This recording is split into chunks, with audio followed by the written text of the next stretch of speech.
Perfecto, ahora sí podemos comenzar, creo. Nuevamente les reitero mi bienvenida, mi saludo a todas las personas que nos están acompañando como asistentes y como panelistas del día de hoy. Esta es nuestra segunda jornada en nuestra Semana Internacional de la Economía. La mañana de hoy nos reúne aquí un panel de expertos que van a tratar el tema de aplicaciones exitosas de la economía circular en Europa y sus perspectivas para el Ecuador. Voy a iniciar esta sesión presentándoles a las personas que nos van a acompañar amablemente en esta mañana, en hora ecuatoriana, y para que conozcan un poco más de sus perfiles, sepan quiénes son las personas que van a estar acompañándonos esta mañana y pues podamos tener otra semana muy exitosa como la de ayer. Nos acompaña Jorge Saludes. Jorge es veterinario en producción animal y economía. Ha desarrollado su carrera profesional en proyectos de agricultura como consultor independiente y como responsable del área internacional de AINEA. También está con nosotros Begoña Ruiz, quien es doctora en Ingeniería Química y máster en Biotecnología Agroalimentaria. Cuenta con más de 10 años en experiencia en el área de biotecnología ambiental y desde el 2015 dirige el Departamento de Biotecnología en AINEA.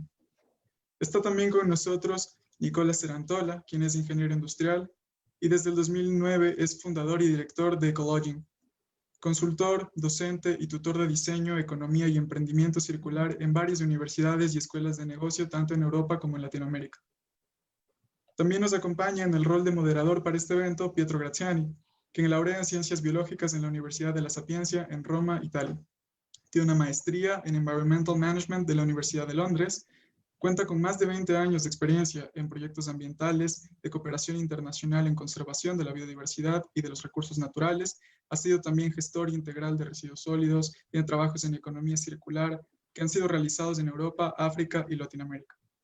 Así que con esta pequeña introducción de los protagonistas de esta mañana, yo le cedería la palabra a Pietro, que va a ser nuestro moderador del día, y termino por saludar a todas las personas que nos están siguiendo, tanto por Zoom como por las transmisiones en Facebook Live. Muchas gracias, Sebastián. Buenos días con todo y buenas tardes a los panelistas que, bueno, muy amablemente desde Europa hoy están con nosotros. Y buenos días a todos los participantes.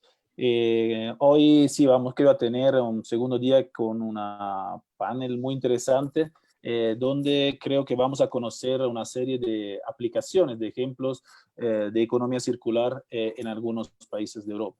Justo poco minuto antes se hablaba que la economía circular no debe ser una moda. Para no ser una moda, creo que conocer aplicaciones reales va a ser muy útil, sobre todo para países que están fomentando, están desarrollando en los últimos años, como el Ecuador, el tema de la economía circular.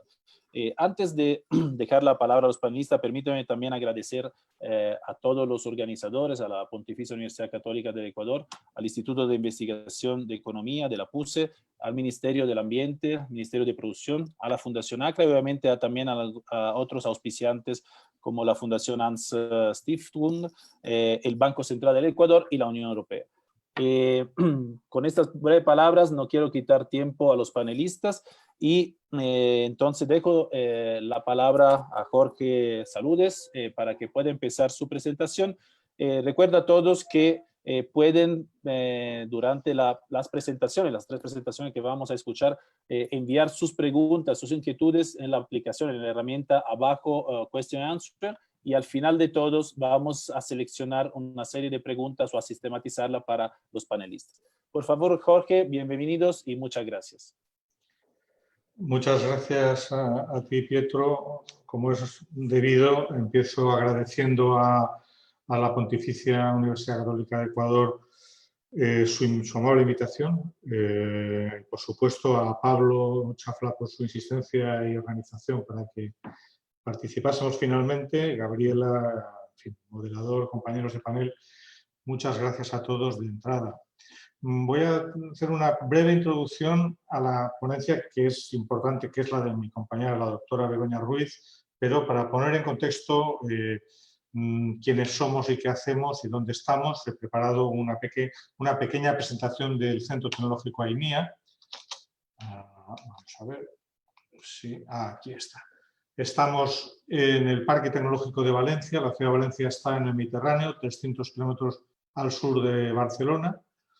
Somos una asociación privada, nominalmente, formada por más de 700 empresas somos independientes, nuestro trabajo es confidencial y ofrecemos soluciones integrales en toda la cadena de valor de la industria alimentaria y afines y soluciones integradas a las necesidades de las empresas que nos contratan. Aquí les voy a dejar en la presentación, que les haré llegar más tarde, los enlaces a la información que amplía lo que estamos comentando en este momento. Si bien AINIA comenzó como un centro orientado al sector agroalimentario, al enfocarse a través de tecnologías pudimos expandir nuestras competencias a sectores afines como es el del envase alimentario, el químico, la bioenergía, cosmética, farma y otros, incluso salud. Por ejemplo, tenemos una serie de líneas prioritarias de acción y las atendemos a través de líneas clave de conocimiento como tienen aquí. Bueno, nuestro carácter privado se nota en la composición de los fondos que obtenemos. En el año pasado nuestra facturación fue de 17 millones largos de euros, de los cuales el 67% vino de contrataciones de empresas directos y el resto de fondos públicos competitivos, de manera que en todos los casos nos hemos comportado como una entidad privada.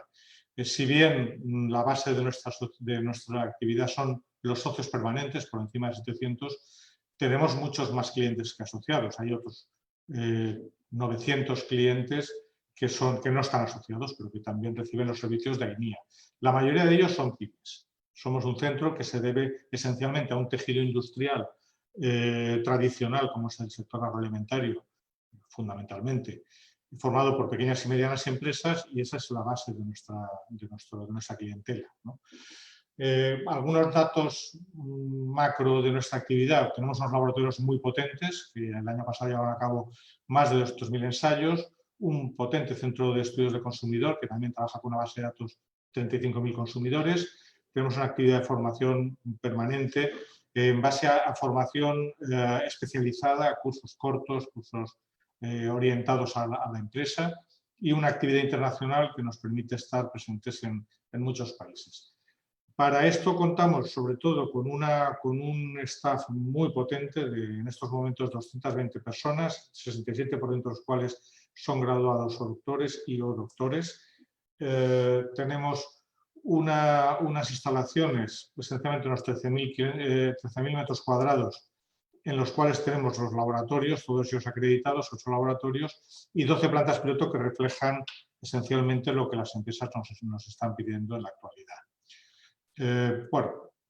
Para hacer énfasis en la intención de AINIA de hacer siempre escalado hacia arriba de nuestros desarrollos, tenemos 2 plantas piloto preindustriales, una de microencapsulación y otra de bioproducción, y una estación industrial, de estación con CO2 supercrítico, con extractores de metro cúbico, para ofrecer servicios, digamos, a maquila, ¿no? Bueno, voy a dar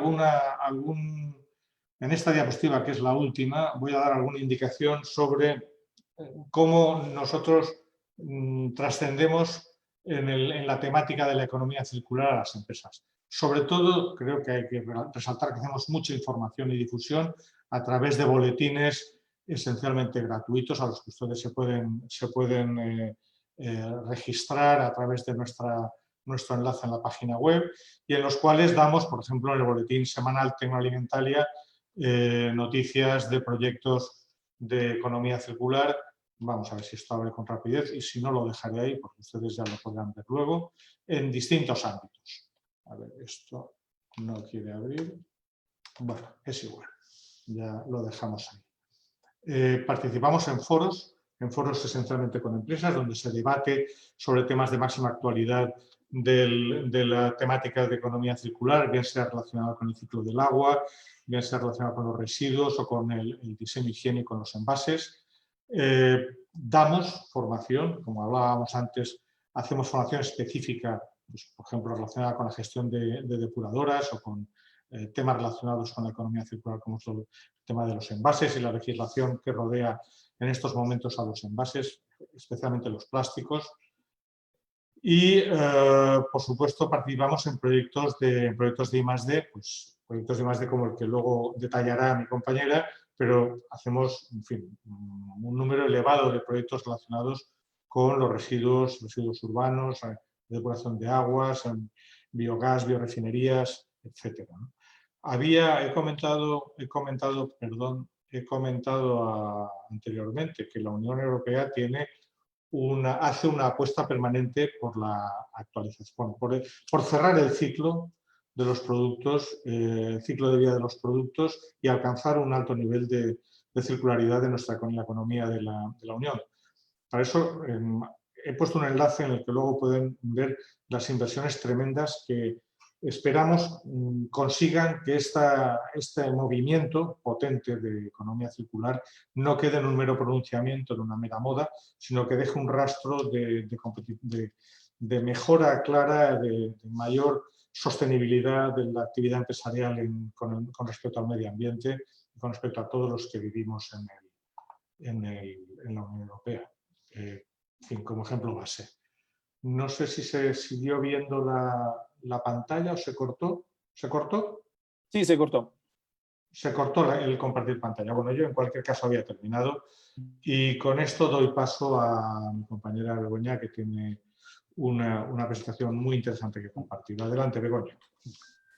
Muchas gracias, Jorge, y bueno, muchas gracias también a la organización de este evento por darnos la oportunidad de presentar lo que estamos haciendo en AEMIA sobre bioeconomía circular y en especial el proyecto Urbiofin, que es el que hoy os voy a presentar. Espero que podamos ver esto ahora mismo. Yo creo que ya se está viendo las diapositivas a tamaño grande. Sí, perfecto. Yes. Vale, fenomenal. Bueno, pues en concreto el objetivo de la ponencia de hoy es pues, comunicar sobre lo que estamos haciendo en el proyecto que se denomina Urbiofin, que es la demostración de una biorefinería integrada para transformar residuos sólidos urbanos, residuos municipales, en nuevos productos biobasados. Bien, antes de entrar en materia, sí me gustaría hacer una reflexión sobre lo que nosotros entendemos por bioeconomía circular y biorefinerías y cuál es nuestra actividad en este marco. Bueno, la bioeconomía circular parte seguro que esto ya se ha tratado, así que tampoco me extenderé demasiado, pero lo que sí quería comentar es que bueno, partimos de unos residuos biológicos, que podemos estar hablando de biomasa de primera generación, o bien de materias primas de origen renovable, subproductos o incluso materias primas agrícolas que con un determinado procesado pues dan lugar a distintos tipos de productos que pueden ser químicos, materiales, alimentos o piensos y bioenergía biocombustibles. Los subproductos de la producción, distribución y consumo de estos bienes pues dan lugar a biomasa que vuelve a entrar en el ciclo, ¿no? Y esto sería un poco lo que conocemos como la bioeconomía circular. Dentro de cada uno de estos bloques, en el bloque de recursos, el bloque de proceso y el bloque de alimentos o de bioproductos más bien, se puede trabajar en temas de innovación, como ahora veremos. En el caso del proceso, nosotros trabajamos con procesos de distinto tipo, biológicos y también físico-químicos.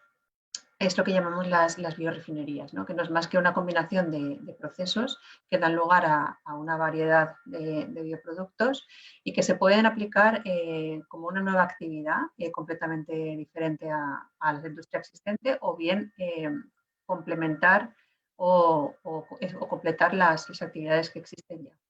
Puede ser a pequeña escala, o sea, no necesariamente estamos hablando siempre de grandes biorefinerías, grandes instalaciones súper complejas, sino que puede existir el concepto de biorefinería también a pequeña escala y también en el ámbito rural. Lo que es muy interesante es que pueda ser multi-feedstock, o sea, que los materiales que entren que realmente sean variados con el fin de vencer las posibles barreras asociadas a la estacionalidad de la generación de los subproductos. Y también es interesante que sea multiproducto con el fin de obtener el máximo valor de los procesos, ¿no? Como decía, es una combinación de tecnologías y la biotecnología en particular es un elemento bastante clave en este tipo de procesos, como luego iremos viendo. También podemos innovar en lo que son las biomasas, es decir, las entradas a la biorefinería. No solamente estamos hablando de subproductos, aunque es un feedstock muy interesante, sino que también podemos pensar en nuevas biomasas, como puedan ser microalgas, por ejemplo, o insectos. tanto unas como los otros, pueden crecer también a partir de sus productos. Es decir, las microalgas pueden crecer en aguas residuales o incluso en residuos ganaderos. Y en el caso de los insectos, pues también pueden alimentarse de estos subproductos y bueno, ser ellos mismos también en sí mismos una pequeña biorefinería. También podemos innovar en lo que son los bioproductos. Bueno, a partir de los procesos que antes comentaba, podemos estar buscando la obtención de ingredientes aditivos funcionales para alimentos o para piensos, la producción de bioplásticos, que también se les añade las propiedades de biodegradables o compostables, la elaboración de biofertilizantes, bioplaguicidas, bioestimulantes o nuevos químicos biobasados que tengan funcionalidades específicas. En este sentido, podemos pensar en que los bioproductos formen parte de la cadena de valor a partir de la cual se generan los subproductos que alimentan la biorefinería, aunque no necesariamente. También podemos estar accediendo a nuevos mercados o incluso fundar nuevas empresas con estos nuevos procesos de biorefinería. Bien, entonces ya sin más entraríamos a comentar lo que es el proyecto Biofin, que es un ejemplo muy claro de lo que justo acabo de comentar. El proyecto Biofin viene motivado por la problemática de lo que conocemos como residuos sólidos urbanos o residuos que se producen a nivel doméstico en las municipalidades, ¿no? Esto es un problema que a nivel mundial estamos hablando de una generación de residuos de más de 1,3 millones de toneladas y se espera que se duplique en el 2030. Esto, bueno, pues motivado por el incremento de la población mundial y la modificación de los hábitos de consumo. Decir también que no en todos los países del mundo la problemática es la misma, obviamente, pues porque esto se debe a diferentes concentraciones urbanas, a diferentes hábitos de consumo, pero podemos decir sin temor a equivocarnos que el problema de los residuos sólidos urbanos afecta a todo el planeta. De lo que se trata en el Biofin es de transformar un poquito el concepto del tratamiento o la gestión de los residuos sólidos urbanos actual, que puede ser pues, o bien en vertedero, el depósito en vertedero o bien un compostaje en los casos que se puede hacer una separación de la fracción orgánica o una digestión anaerobia. En estos casos vamos a sacar un valor, digamos, limitado y lo que se pretende es pasar al modelo biorefinería, donde el valor que se le puede sacar al residuo es muy superior, ¿no? Entonces, de lo que se trata es de, a través de procesos de biorefinería, poder obtener todo un conjunto de productos de alto valor añadido que comprenden los que están aquí, ¿no? O sea, bioetanol, ácidos grasos volátiles, biogás, polihidroxalcanoatos para producir biopolímeros, bioetileno y otro tipo de productos. Que ahora vamos a ver un poco los módulos que se han planteado para obtenerlos. Vale. Este sería el esquema general de todos los procesos que se están estudiando en el proyecto Biofin. Y hay que decir que todos estos procesos se están estudiando a una escala de demostración, es decir, ya de tipo preindustrial, con el fin de obtener los datos necesarios para poder hacer los estudios de viabilidad que nos digan cuáles de ellos son más ventajosos a nivel económico. Por comentar un poco, bueno, se han estructurado los procesos en tres plataformas, la plataforma de carbohidratos, la plataforma de ácidos grasos volátiles y la plataforma de biogás, ¿no? Entonces, son módulos de proceso en el cual empezaríamos por aquí. Esto es la fracción, los residuos sólidos urbanos en su conjunto, que después de un triaje se dividen en fracción orgánica y fracción resto, ¿no? Entonces, la primera fracción que surge de aquí, tras un pretratamiento y una hidrólisis fermentativa, se obtendría un bioetanol y con la parte del subproducto, con un proceso de catálisis, podríamos ir a producir incluso etileno, que el etileno se utiliza en la maduración de la fruta. Este sería el primer módulo de procesos de Biofin. En el segundo módulo de procesos de Biofin ya trabajamos con procesos de digestión anaerobia, dividida en dos fases, de manera que en la primera obtenemos ácidos grasos volátiles y en la segunda ya se obtiene un biogás que pasaría a ser el sustrato del módulo 3, ¿no? Entonces, en la plataforma de los ácidos grasos volátiles, que es este producto intermedio de aquí, se utilizan pues, para la generación, a través de distintos procesos en cascada, la generación de PHA de dos tipos diferentes. Uno de tipo rígido para la producción de envases en cosmética y otro de tipo flexible para plásticos agrícolas. Y finalmente, en el caso del biogás, pues también siguiendo varios procesos en cascada que pasan por una purificación previa, pues obtener distintos tipos de productos a partir de este biogás, como pueda ser un fertilizante líquido sólido, y también a partir de una fermentación específica se pueden obtener también PHAs de tipo flexible con aplicaciones agrícolas. Esto que parece bastante complejo, como decía, luego hay que bajarlo a la realidad. Es decir, en este proyecto, que es un proyecto de investigación, un proyecto de demostración europeo, pues se trata de que nos permita identificar cuáles de estas rutas son las más ventajosas en cada caso, porque luego esto se modelizará de manera que podamos saber, pues dependiendo del entorno en el que nos encontremos, del uso final de los bioproductos y del tipo de residuos que alimentan la biorefinería, pues seleccionar aquellos procesos que tengan más sentido. Bien, nosotros nos hemos centrado en los procesos que tienen que ver con la digestión anaerobia en este proyecto. Los proyectos europeos son proyectos que implican a muchos socios, luego en la diapositiva final los mencionaré, pero nosotros, como un socio más de este proyecto, nos hemos centrado en los procesos que derivan de la digestión anaerobia. Entonces, simplemente quería hacer un pequeño apunte sobre este tema. Aquí, en esta diapositiva, se muestra el procesado de los residuos a través de una digestión anaerobia convencional, en la cual pues, tenemos un fermentador aquí en el centro que se alimenta por este tipo de residuos, que pueden ser estos o cualquier otros, pero siempre que sean orgánicos y biodegradables. Y en el proceso de digestión anaerobia se genera un biogás y un digerido. El digerido se puede utilizar como fertilizante, mientras que el biogás se puede utilizar como biocombustible, ¿no? A través de un proceso de cogeneración se puede generar electricidad y calor, y como alternativa se puede limpiar este gas para producir biometano, ¿no? De manera que sea una alternativa muy similar al gas natural. Lo que hacemos como comentarios, la digestión anaerobia implica como parte positiva que el residuo se estabiliza y se produce fertilizante. Se produce además energía, es una tecnología muy bien establecida y muy conocida, hay miles de plantas a nivel mundial que utilizan esta tecnología.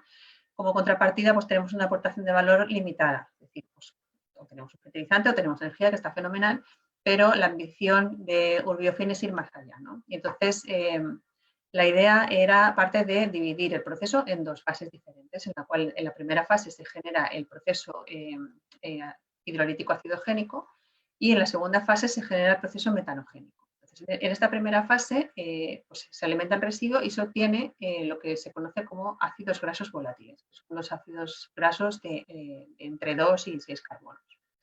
Entonces, esto en sí mismo ya puede ser un bioproducto, porque los ácidos grasos volátiles tienen usos industriales, pero lo que a nosotros también nos interesaba era utilizarlo como plataforma, es decir, como base para producir otro tipo de bioproductos.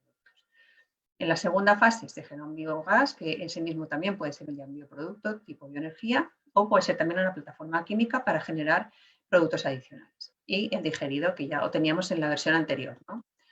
En este caso, pues bueno, el objetivo que perseguíamos en Urbiofin era evitar pues eso, la volatilidad del mercado y los precios de los biocombustibles, y identificar y explorar rutas alternativas para la creación de valor, más allá de la bioenergía, con el enfoque de la biorefinería, para tratar de maximizar el valor económico que podríamos obtener de los residuos.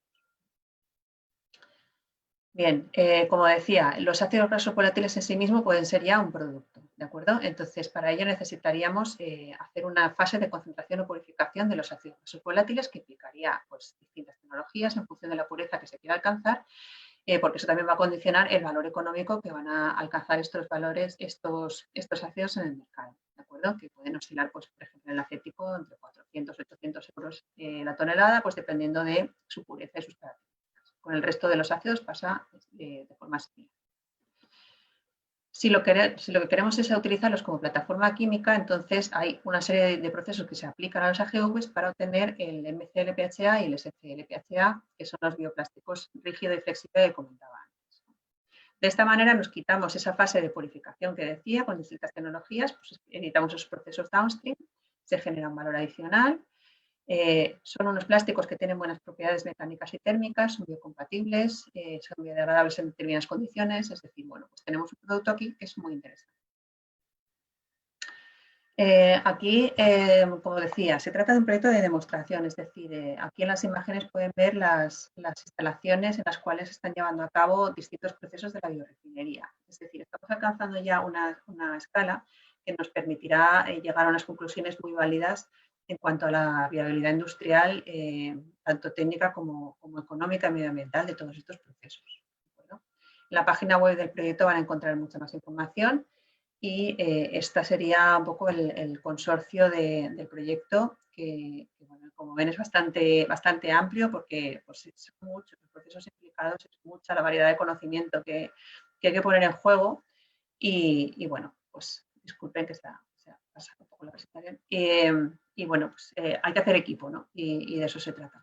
Les invito a visitar la página web del proyecto y a seguirlo en Twitter y en LinkedIn. Y bueno, pues esta era la presentación del proyecto. No quiero despedirme sin volver a hacer hincapié en lo que he dicho antes. Es muy importante en las biorefinerías seleccionar cuál es la mejor combinación de procesos en función del tipo de residuo, el entorno y la venta o el aprovechamiento de los bioproductos con el fin de conseguir proyectos viables y que sean compatibles con el entorno. Y por mi parte, nada más. Muchas gracias por la atención. Muchísimas gracias, Begoña Ruiz, por su interesante presentación. Pasamos y damos la palabra a Nicola Cerantola para su presentación. Recuerda a todos los asistentes que pueden mandar y seguir enviando preguntas en la herramienta que encuentran abajo, Question and Answer. Y al final de la presentación de Nicola estaremos poniendo sus preguntas a los tres panelistas. Bienvenido, Nicola. Buenos días, buenas tardes y por favor, te dejo la palabra. Muchas gracias. Voy a compartir para...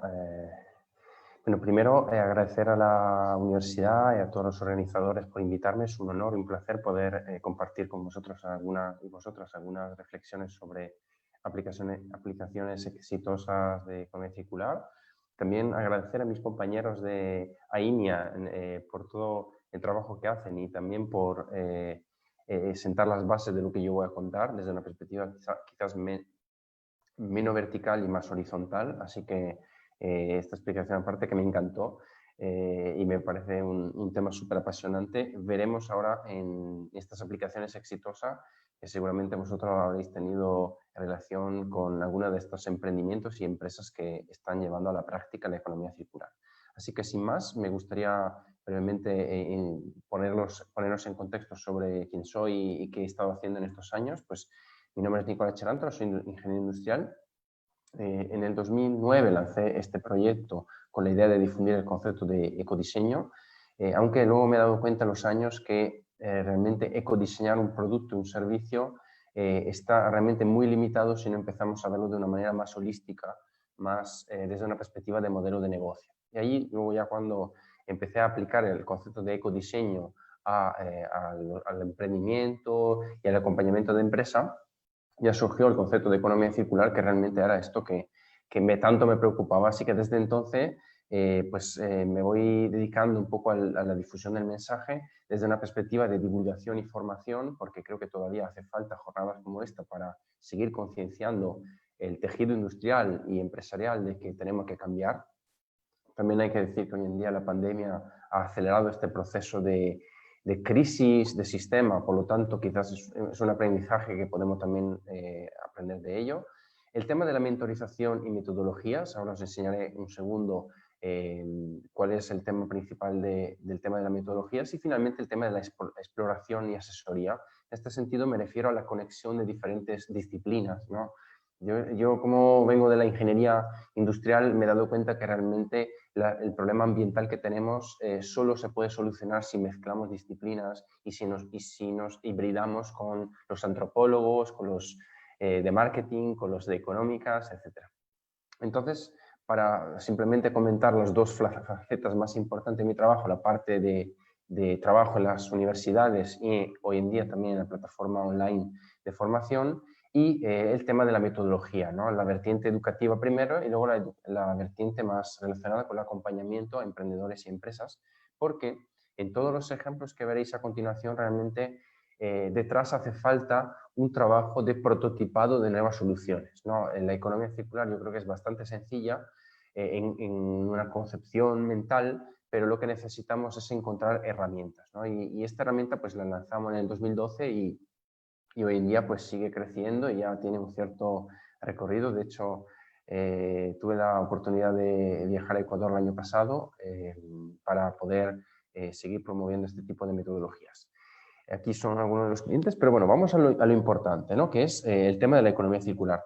Obviamente yo no voy a entrar mucho en este tema porque supongo que ya después de la jornada de ayer y de hoy el concepto está quedando claro. Entonces lo que voy a intentar hacer simplemente es recordar el concepto de que el residuo realmente es una creación humana, ¿no? Nosotros lo hemos acuñado la palabra cuando realmente en el entorno natural esto no existe, ¿no? El residuo, desde la perspectiva humana, es un recurso que está mal ubicado. Está mal ubicado en el sentido que puede tener una composición química incorrecta para el lugar donde está, puede que tenga un volumen incorrecto, es decir, muchos de los problemas que se encuentran las empresas hoy en día es que se encuentran con mucho volumen de su producto que de alguna manera se convierte en un residuo porque no los pueden tratar de manera suficientemente rápida, y también puede ser que sea en un lugar donde no hay necesidad de ese subproducto para alguna aplicación de mercado, es decir, que no exista un mercado local. Y al final, si pensamos a un concepto como una plantación de plátanos, nos podemos encontrar el típico ejemplo en que tenemos parte de lo que nosotros desechamos de la planta, que si se pudiera introducir en un mercado local, se podría valorizar mucho más y por lo tanto dejaría de ser un residuo, ¿no? Es decir, hay un concepto de desajuste, ¿no? Relacionado con el mecanismo socioeconómico en que vivimos en cada región. Entonces, la cuestión es esta: ¿cómo llegamos a la circularización? Entonces, más allá de tener herramientas o filosofías que nos ayuden, vamos a ver ahora a través de una serie de estrategias. Las he dividido en 8 estrategias principales con unos ejemplos para reflexionar juntos sobre aquellos elementos que estamos viendo que están teniendo relevancia en Europa por su peculiaridad. Yo aquí he traído algunos de los ejemplos que a mí me sirven más para explicar el nuevo paradigma que estamos creando, ¿no? Porque realmente, por suerte, yo me acuerdo cuando arranqué hace más de 10 años, no había ejemplos. Entonces había 4 ejemplos y lo que había que hacer era confiar que la gente tuviese fe en lo que tú le contabas, ¿no? Pero hoy en día hay cientos de ejemplos, miles, entonces, como acabamos de ver en la presentación. Entonces, realmente lo interesante aquí es ver cómo podemos, a través de una serie de estrategias, llegar a soluciones que sean inspiradoras, pero que también reales. Vamos a por ello. Entonces, una de las primeras estrategias, una de las más famosas, es el concepto de utilizar el residuo como nutriente, ¿no? Como recurso. Entonces, aquí os traigo un ejemplo que se ha desarrollado en España, que tiene que ver con la recuperación de los tallos de los tomates. Esto es muy interesante. Hasta ahora los tomates se consideraban un problema, los tallos de los tomates, la planta, digamos, de los tomates, la parte verde, que suele ser un estorbo realmente para la industria, se convierte en un plástico más duro que el ABS, es decir, es un plástico que tiene una dureza Brinell elevada. Y esto es una empresa que está ubicada aquí en España. Lleva ya unos cuantos años transformando estos restos, que tiene alto contenido, digamos, de celulosa y por lo tanto tienen unas ciertas características que no son muy aptos para otros usos, como comentó la compañera anteriormente, porque ahí depende de la composición química de cada uno de los insumos. Entonces, esto me parece un tema interesante. También, otro ejemplo que puede ser inspirador es la observación, la hibridación entre sectores, ¿no? En este caso, tenemos otro proyecto. Este está en Barcelona, aunque existen otros homólogos en otros lugares, por ejemplo, en Holanda, y es la recuperación del pan viejo, de los restos de pan de las panaderías, para la sustitución de ciertos ingredientes dentro del proceso cervecero, ¿no? Entonces aquí vemos que incluso se está usando la piel de las patatas, ¿no? El almidón de la piel de las patatas se fermenta para obtener cervezas circulares, llamaríamos. Luego vamos a ver la segunda estrategia. Tenemos que priorizar recursos renovables y de proximidad. Y aquí la compañera también me ayudó a destacar la importancia de nuevas industrias relacionadas con la transformación de productos locales. En este sentido, es otra empresa española que se dedica a la transformación en cascada de residuos orgánicos. Entonces, en este caso, lo que hacen ellos es que crían granjas de insectos y a partir de esos insectos son capaces de extraer en cascada 3 niveles diferentes. Me gustó de hecho mucho la diapositiva antes relacionada con los costes por tonelada, porque realmente esto es un poco el concepto. Hoy en día solo decir que nosotros recirculamos la materia prima no es suficiente. Tenemos que plantear cuál es la mejor economía circular que podemos hacer. Y en este sentido lo que extraen ellos es quitosano, es decir, bueno, quitina desde los exoesqueletos de los insectos, excrementos, porque estas larvas tienen un ciclo de vida y viven, obviamente, y tienen que hacer sus cosas, ir al baño, como podríamos decir, y finalmente tenemos el concepto de la proteína animal, ¿no? Entonces aquí tenemos 3 elementos muy interesantes para otros sectores que se pueden extraer directamente bioutilizando lo que son los recursos. Preservar lo que ya existe, esto también es una estrategia interesante y aquí tenemos una empresa alemana que se dedica a recuperar ordenadores y otros componentes electrónicos para utilizarlo como en cascada en el sector de la automoción, donde vemos que no es solo una cuestión de recuperar materia orgánica, sino que incluso todo el conjunto de materias interesantes que tenemos a nivel industrial la podemos recuperar para aplicaciones quizás menos sofisticadas. Es decir, un ordenador tiene una potencia más que suficiente para impulsar otros tipos de tecnologías que requieran quizás un poquito menos de tecnología. Es un poco lo parecido lo que se está haciendo hoy en día con el tema de las baterías para los vehículos eléctricos que se están empezando a reciclar y reutilizar para aplicaciones estacionarias, ¿no? En plan almacenamiento solar. Nuevos modelos de negocio, esto es una de las estrategias más interesantes y más rompedoras dentro de la posibilidad de generar valor con menos impacto ambiental. Y aquí tenemos en Holanda, por ejemplo, un concepto de venta por suscripción, donde yo en vez de pagar solo Spotify, una plataforma de música, para escuchar, puedo incluso pagar los cascos, los auriculares, ¿no? Entonces, en este sentido, es interesante porque ofrece un producto de alta gama, pero por suscripción. Y esto está diseñado ya para ser reparado, para ser mantenido durante el tiempo y para ser recirculado después. Otro ejemplo siempre dentro del concepto de nuevo modelo de negocio lo podemos plantear en la capacidad de recuperar redes de pesca y transformar la venta de una red de pesca, que creo que esto puede ser muy interesante también para Ecuador, el concepto de convertirla en un servicio. Yo en vez de pagar la red de pesca que sufre de obsolescencia programada, lo que hago es que te ofrezco la red. Es decir, tú pagas un servicio mensual para poder aprovechar de esta prestación, en vez de pagar el objeto. Entonces ahí, como podéis imaginar, la obsolescencia programada ya no tiene mucho sentido. Diseño a prueba de futuro, aquí esto es uno de los más apasionantes porque en el fondo estamos hablando de cómo podemos plantear una economía circular que tenga cabida en el futuro. Y aquí hay una empresa interesante, este es un gran grupo de empresas, una holding que tienen varias marcas y una de las cosas más interesantes que están haciendo es tratar de hacer investigación para sustituir muchas partes de cobre que tienen sus vitrocerámicas por aluminio. Como sabéis, existen desde una perspectiva de economía lineal graves problemas de tensiones geopolíticas, por lo tanto, el ser capaces de sustituir materias por ejemplo, las tierras raras o otros minerales y otros elementos de la tabla periódica que tienen graves cuestiones geopolíticas. De hecho, se empieza a hablar en vez de petroestados, se empieza a hablar de electroestado, como es China. Es decir, esto no lo digo yo, sino que lo dice The Economist. Y esto es muy interesante porque nosotros empezamos a trabajar sobre cómo sustituimos dentro de nuestras tecnologías para elementos que sean más abundantes y más disponibles y más, de alguna manera, democráticos en cuanto a su distribución en la Tierra. En cuanto a nuevas tecnologías que podemos incorporar, hay una empresa siempre en España que se dedica al diseño y fabricación de drones con mentalidad o con actitud circular, es decir, ellos tienen muy claro que estos drones van a suponer un residuo electrónico en futuro, por lo tanto ellos ya desde el principio empiezan a diseñarlo con otros criterios y además fomentan el concepto de la servitización que vimos antes. Y ahí ¿dónde está la ventaja? La ventaja está en que nosotros podemos mantener la propiedad del producto y por lo tanto tenemos las maquinarias, el conocimiento, el know-how suficiente y necesario para poder trabajar sobre ello.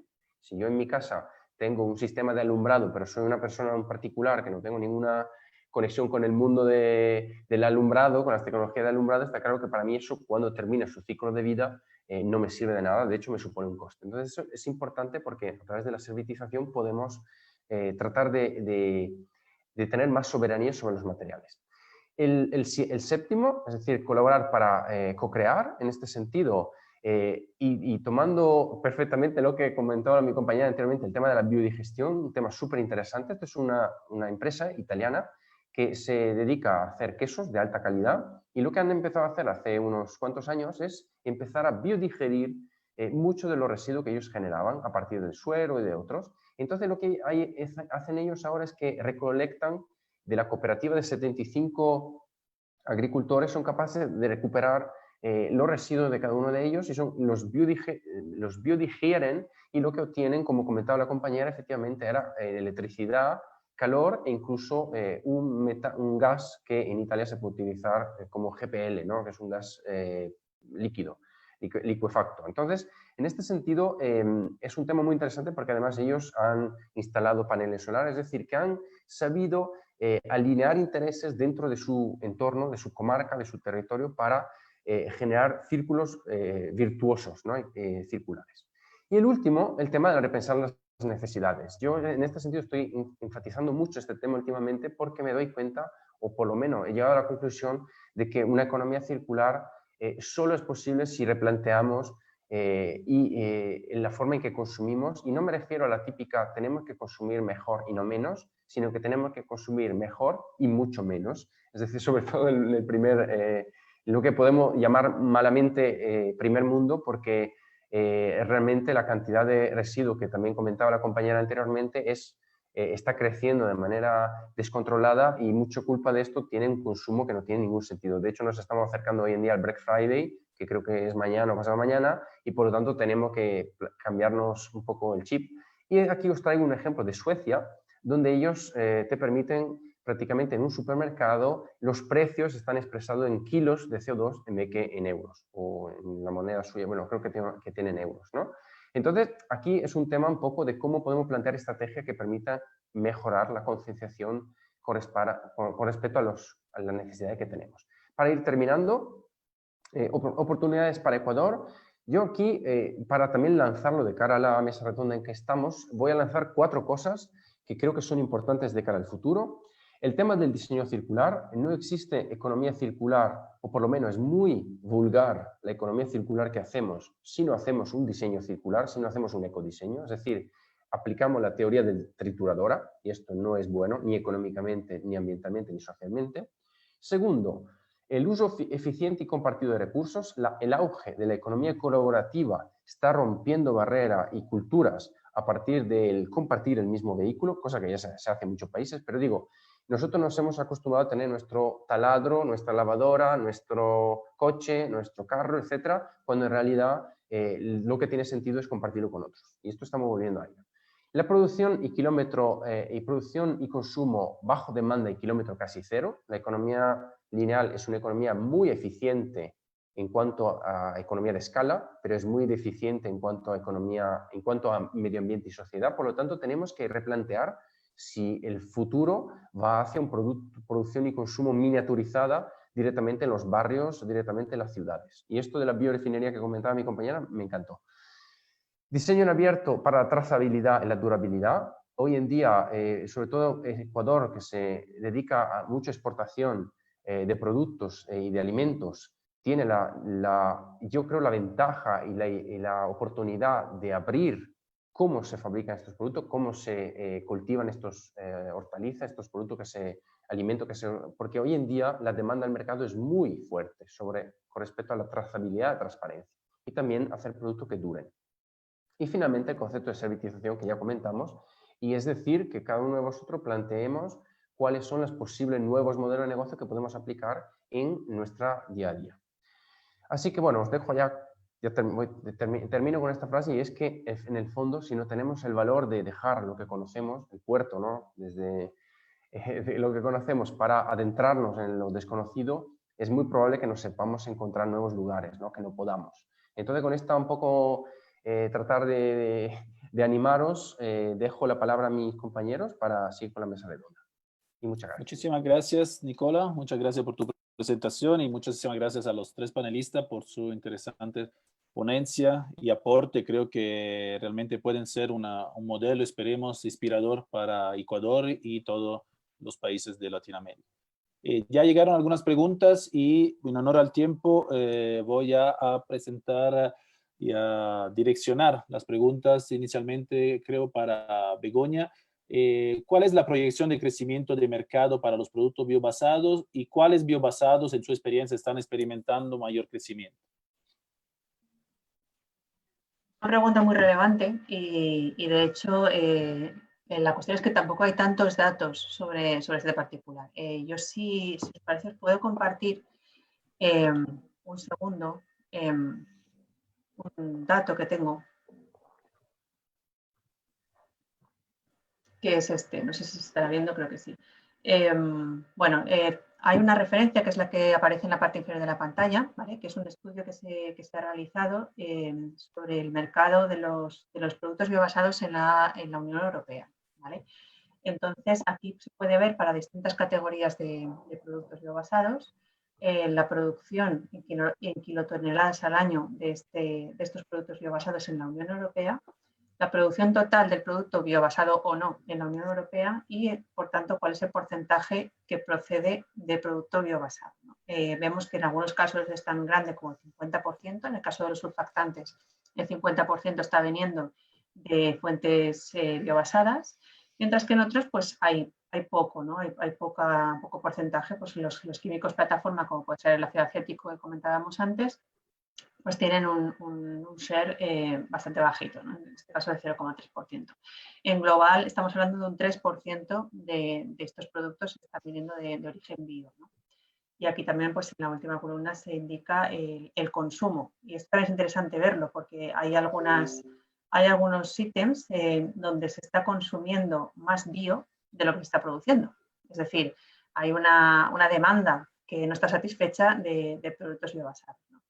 En cuanto al crecimiento, pues en ese estudio se identifica que tanto los adhesivos como los químicos plataforma son los que más crecimiento van a experimentar en los próximos años. Este es un informe bastante detallado. Lamentablemente solamente tiene datos de la Unión Europea y no dispongo de datos de otras partes del mundo, pero bueno, creo que puede ser una buena pista, ¿no? Y bueno, pues aquí en esta parte de la pantalla está la referencia que bueno, haciendo una búsqueda por Insights into the European Markets, esto está disponible en Internet para descargar directamente el PDF. Muchísimas gracias y además recuerdo a todos los participantes que las presentaciones de hoy, como también todas las presentaciones de la Semana de Economía, la podrán encontrar en los próximos días en la página oficial del evento. Entonces, que continúen a seguir las redes sociales del evento, como también la página. Muchas gracias, Begoña, para tu respuesta. Una otra pregunta para Jorge, más en general, creo con tu experiencia también. Ecuador es un país que no ha invertido mucho en la investigación. Siento que es necesario más centros de investigación. Entonces, ¿qué sugerencia, qué consejo puede darnos para que la economía, los conceptos de economía circular se puedan, decimos, apalancar a la academia? O más al tema de investigación? Bueno, el modelo que nosotros hemos seguido, digamos, continúa la generación de conocimiento que es propia de las universidades y centros de investigación y llevan a cabo investigación básica. Entiendo que en Ecuador también debe haberla, pero lo que suele suceder es que se desconecta del mundo empresarial o le resulta difícil conectar con el mundo empresarial.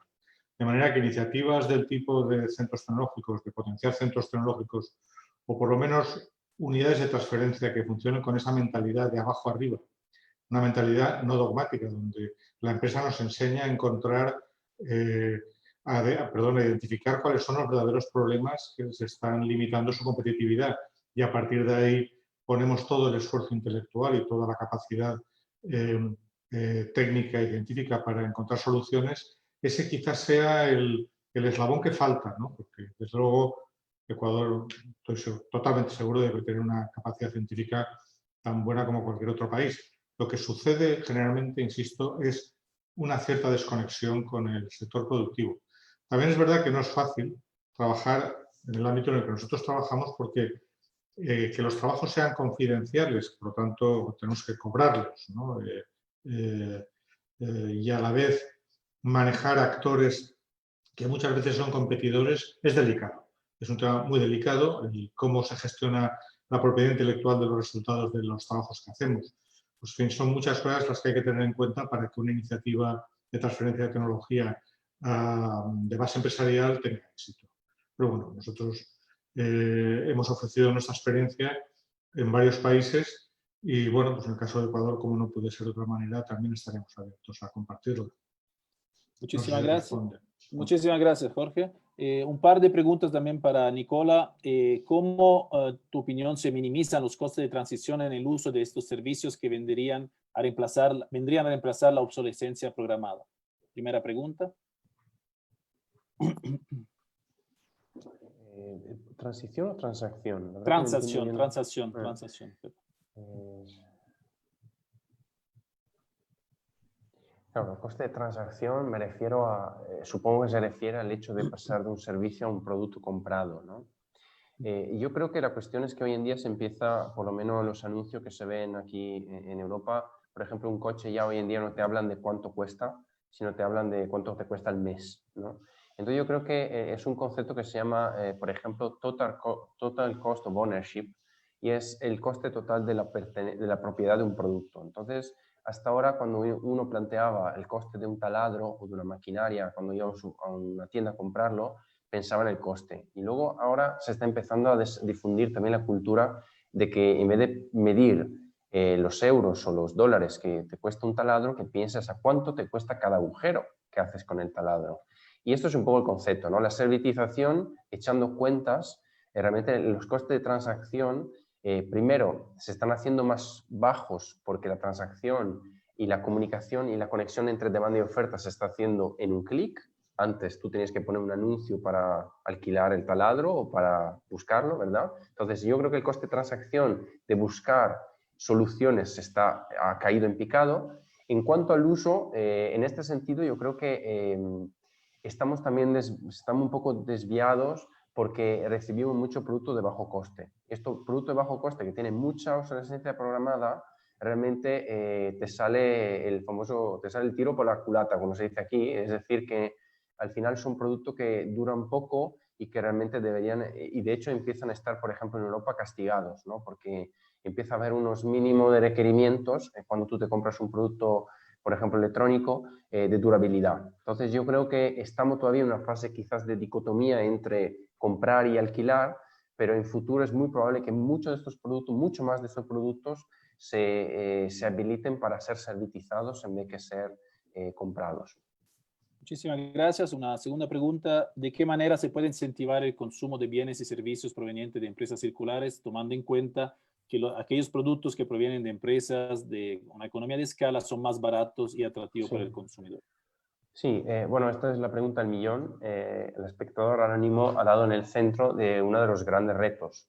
Y el reto es una cuestión valorial. Hoy en día nosotros culturalmente el modelo lineal que vivimos ha asociado el precio con el valor. Entonces tú vas al supermercado y de alguna manera ese es el precio y consideramos que es, sin pensarlo, que ese es el valor.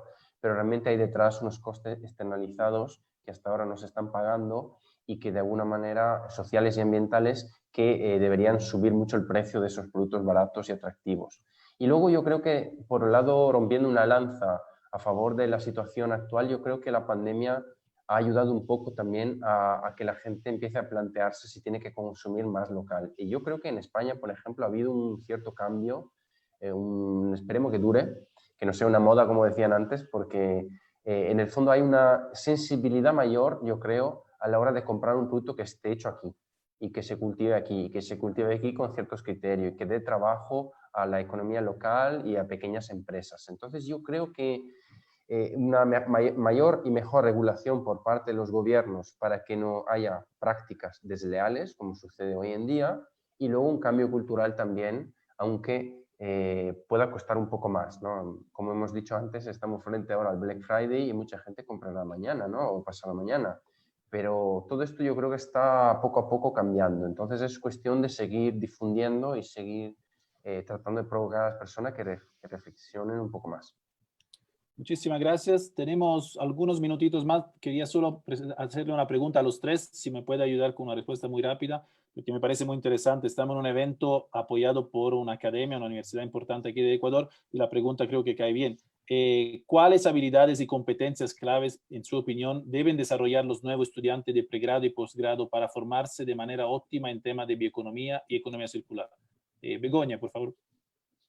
Bueno, yo diría que es una temática tremendamente multidisciplinar. O sea, por ejemplo, yo misma estudié ingeniería química, luego hice algo de biotecnología, pero claro, la cantidad de procesos y la tipología de procesos es tan amplia que realmente lo que hay que hacer es hacer un buen equipo. Entonces, con gente que sepa de muchas disciplinas diferentes, o sea, no solamente también de la parte técnica de procesos físico-químicos, procesos biotecnológicos, tanto de tratamiento de pretratamiento de residuos, post-tratamiento, técnicas de purificación, concentración, todo tipo de procesos de separación, sino también de toda la parte de sostenibilidad. Es decir, hay que calcular también bien cuál es la huella de carbono o el impacto o el análisis de ciclo de vida de los distintos bioproductos con el fin de pues, efectivamente comprobar que se consigue una mejora ambiental, que muchas veces cuando se trata de estos procesos tan complejos, procesos en cascada, a veces es difícil hacer una comparación directa y hay que basarse en métodos de cálculo pues de este tipo, ¿no? De huella de carbono o de huella ambiental. Muchísimas gracias. Jorge. Bueno, quizá yo pondría el acento en la necesidad de no olvidarse de las empresas como motor de la economía o como uno de los motores de la economía, de manera que con ese conocimiento y con esas habilidades y competencias alcanzadas a través de una educación multidisciplinar, como muy bien ha apuntado Begoña, tenemos que ser capaces de entender cómo aplicarlas en las empresas y para eso tenemos que estar cerca. Tenemos que tener una mirada hacia las empresas no solo comprensiva, sino de admiración, ¿no? El empresario tiene que cuadrar todos los días retos muy importantes relacionados con su economía, con la sostenibilidad, con sus productos, su competencia, una legislación cambiante, unos mercados cada vez más abiertos. Y eso además lo tiene que hacer siendo cada vez más eficiente, más sostenible y más respetuoso con el entorno. En fin, son muchas variables las que tiene que manejar. El conocimiento es muy importante, pero hay que saber exactamente cómo aplicarlo y para eso hay que ir de la mano de la empresa. Muchísimas gracias. Y finalmente, Nicola, por favor. Sí, yo como llego último voy con desventaja, pero me asocio a mis compañeros. Sobre todo el tema de la transdisciplinariedad, creo que es absolutamente fundamental. De hecho, yo creo que muchos de los que nos estén posiblemente escuchando pueden que sean perfiles generalistas, como yo me siento orgullosamente, es decir, personas que conectan disciplinas, ¿no? Que seguimos necesitando especialistas, pero también generalistas, que son personas que tienen una visión 360 grados. Y yo diría, para ponerlo en bullet point, dos cosas.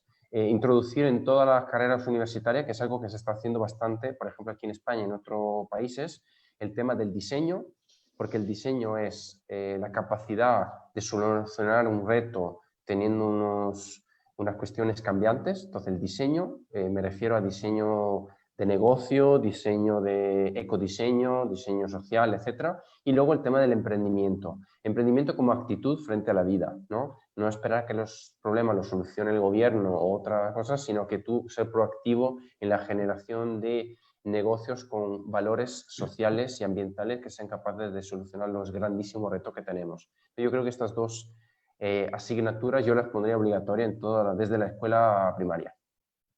Muchísimas gracias, Nicola. Bueno, estamos justo con el tiempo. Agradezco realmente muchísimo a Nicola Serántola, Begoña Ruiz y Jorge Saludez por su aporte, por su participación, por haber compartido estas importantes experiencias. Muchas gracias y dejo la palabra a Sebastián para el cierre y invito a todos a seguir